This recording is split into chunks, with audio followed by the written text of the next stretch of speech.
Boa noite. A gente irá falar sobre síndrome da isquemia e reperfusão. Nosso grupo é composto por Atos Antônio, Eduardo Bonato, Jefferson Gonçalves e João Vitor Souza.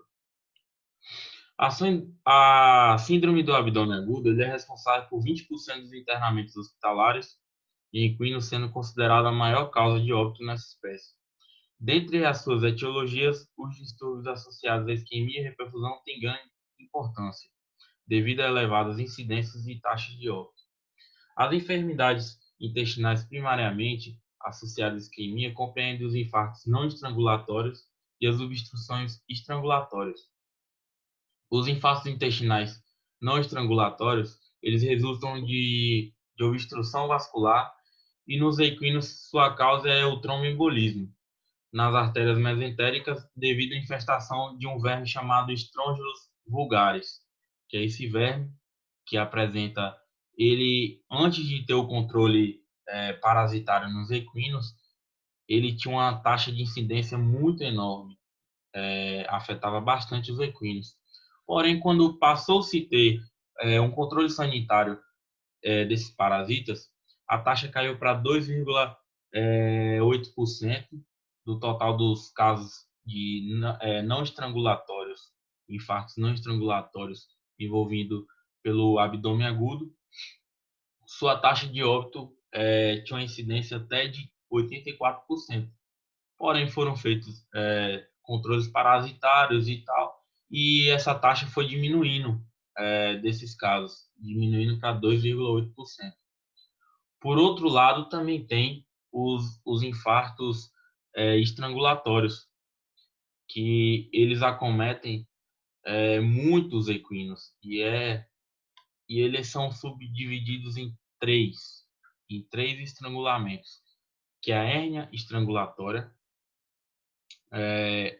o vôvulo e a intuscepção. A hérnia estrangulatória ela acomete 46% dos casos de abdômen agudo. O vôvulo, que é um nó que é feito no intestino, é um nó fisiológico que acomete no intestino. E a intuscepção é quando uma parte do intestino se dobra através da outra. Então, recapitulando, o infarto estrangulatório, dentre eles, são três: hérnia estrangulada, vôvulo e intuscepção. A mais acometida é a hérnia estrangulada. Porém, dessas três, somente uma irá afetar o animal. A taxa de óbito da hérnia estrangulada, que é a mais afetada desses três, é de 66 a 75% dos casos. E por muito tempo, considerou-se que a terapêutica dessas patologias intestinais isquêmicas era apenas cirúrgica, sendo suficiente a correção da causa da isquemia e o restabelecimento circulatório, ou a ressecção das alças desvitalizadas, quando necessária, né? Porém, foram observados que muitas das vezes a isquemia levava a uma necrose no pós-cirúrgico, né? E as lesões produzidas no período isquêmico retornava a perfusão. Perfusão, o que seria a perfusão? Perfusão é a passagem de líquido através do sistema circulatório ou linfático. Então, esse líquido, que é denominado de linfa, que é do sistema linfático, ele extravasava e, podia cometer essa perfusão, que era esse extravasamento dessa linfa, né, desse líquido, e extravasava por um órgão ou tecido.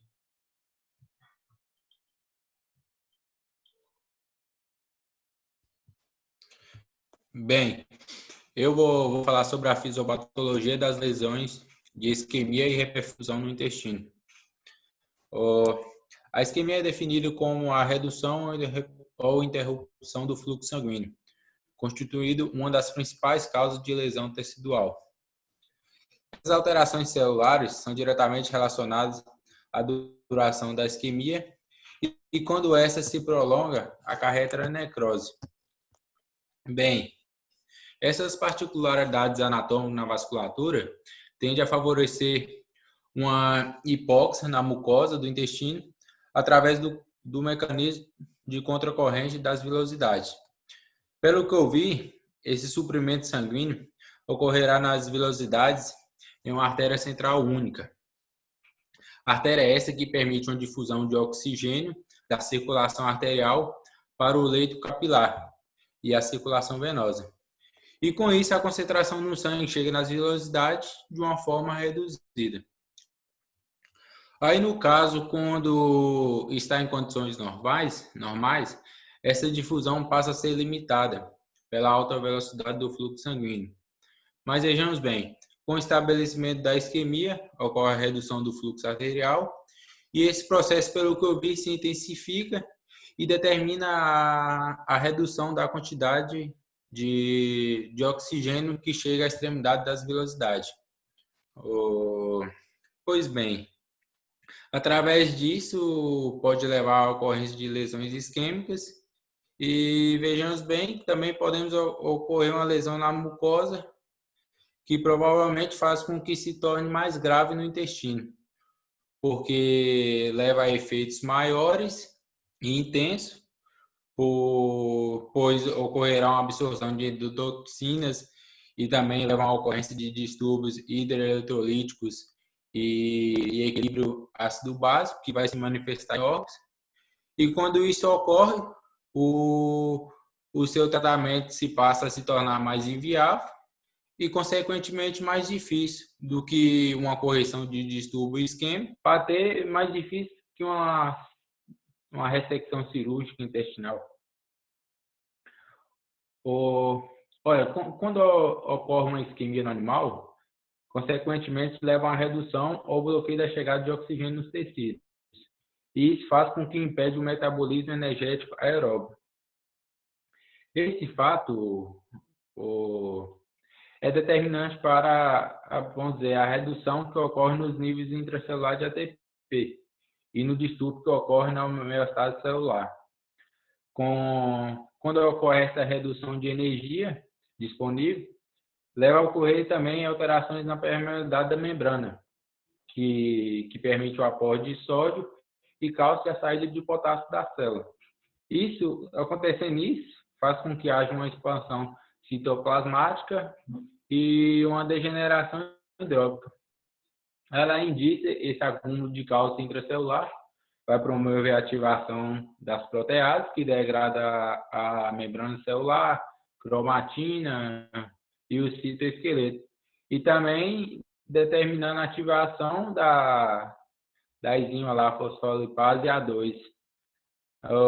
Quando ativa essa enzima fosfolipase A2, faz com que se lesione a célula e, através dessa ação sobre o fosfolipídio da membrana, ou vamos dizer que vai ocorrer uma ação, né, sobre o fosfolipídio da membrana, e também produz a liberação de um ácido chamado araquidônico, onde esse ácido araquidônico será responsável pela agregação plaquetária e da lisofosfatidilcolina. Além disso, ele constitui um substrato para a síntese de eicosanoides e, entretanto, sua metabolização durante a isquemia se torna, vamos dizer, limitada. Por outro lado, o fator de agregação plaquetária e lisofosfatidilcolina produz efeitos nocivos direto no tecido. O primeiro é um dos mais potentes mediadores da inflamação. E, além de produzir agregação plaquetária e aumento da permeabilidade vascular, ele exerce também um importante efeito nos neutrófilos, como a quimiotaxia e a agregação intravascular e a degranulação e a produção de radical superóxido. Bem, em relação à lisofosfatidilcolina, ela nada mais é que um surfactante natural no intestino, mas, por outro lado, eu também vi que ele é um produto de degradação de fosfolipídios, capaz de produzir lesão na membrana celular. Aí, quando se há um acúmulo desse surfactante no intestino, em estado isquêmico, foi demonstrado que há um potencial grande para produzir uma alteração na mucosa do intestino delgado. E tanto que considera que a inibição da sua produção faz com que atenua as alterações decorrentes da isquemia e reperfusão que ocorre naquele determinado órgão. Aí, quando há um restabelecimento do aporte sanguíneo para o tecido, vários fatores vão atuar para o agravamento dessas lesões teciduais. Inicialmente, considerou-se que a lesão da reperfusão era causada pela produção de quantidades aumentadas de radicais livres de oxigênio no tecido pós-isquêmico. Pode mudar o FOSA. Bom, só complementando a fala do Atos, vou ressaltar alguns pontos importantes dessa produção, dessa liberação de radicais livres, né? Tudo vai piorar o quadro do paciente que já está debilitado. Como o Atos falou, vai ocorrer o aporte de cálcio para o meio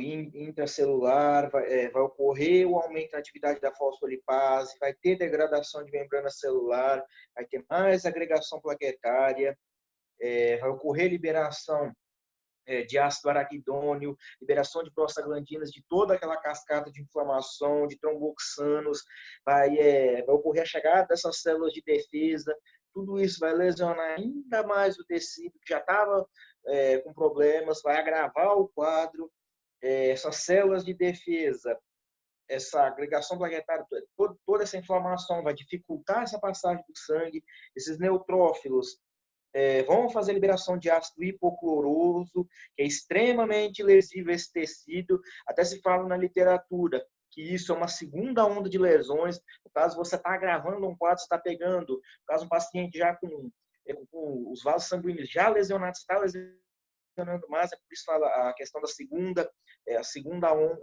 onda de lesões. Outro ponto importante a se ressaltar é a questão do óxido nítrico, né?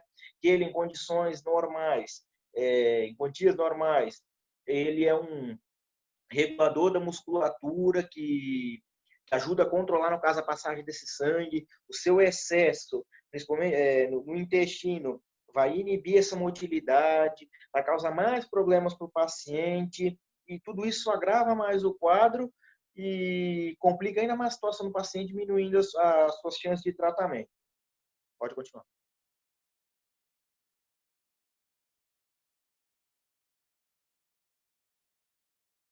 Bom, vou falar sobre a terapêutica das lesões de isquemia e reperfusão no intestino dos equinos.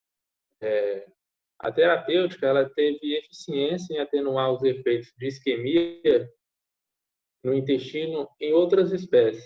Porém, nos equinos, elas não tiveram resultados satisfatórios, né? E essa tabela, ela relata o resultado dos estudos sobre o tratamento de lesões de isquemia e reperfusão do cólon maior e no jejum dos equinos, na qual teve 3 medicamentos que tiveram uma resposta satisfatória, na qual foi a Carolina Rince, o oxigênio intraluminal e a heparina. Esses 2 últimos que eu falei, a heparina e o oxigênio intraluminal, eles tiveram efeitos temporários por pouco tempo. E dentre esses 3 medicamentos que eu citei, os que tiveram os resultados mais satisfatórios ainda dos 3 foi o Carolina Rince, que ele é uma solução que ele tem sido empregada durante transplante de fígado em seres humanos. E essa solução ela combina agentes antioxidantes, que são o alopurinol, o glutatión e a deferoxamina, substratos para o metabolismo energético, que é a frutose e a glicose, e um bloqueador de canais de cálcio, que é a nicardipina, e o vasodilatador adenosina. A sua administração na artéria mesentérica do segmento intestinal afetado, ele inibe a ocorrência de distúrbios de permeabilidade vascular e de alterações no endotélio vascular durante a reperfusão. Aí, na tabela também falando um pouco sobre o método do Carolina, ele custa caro, né? Ele está fora da nossa realidade, pois não existe informações ainda a respeito da disponibilidade desse produto no mercado nacional. Na tabela também fala sobre a administração do oxigênio intraluminal. Ele foi eficaz em prevenir a lesão de reperfusão apenas após os períodos de isquemia menores que 1 hora. Outro medicamento também que teve efeito satisfatório foi a heparina, que nos resultados desses estudos, ela teve um aumento na resistência vascular e ela também aumentou o fluxo sanguíneo no cólon após a isquemia e reperfusão. A qual o Eduardo ele vai explicar melhor no próximo slide. Bom, como o Jefferson falou,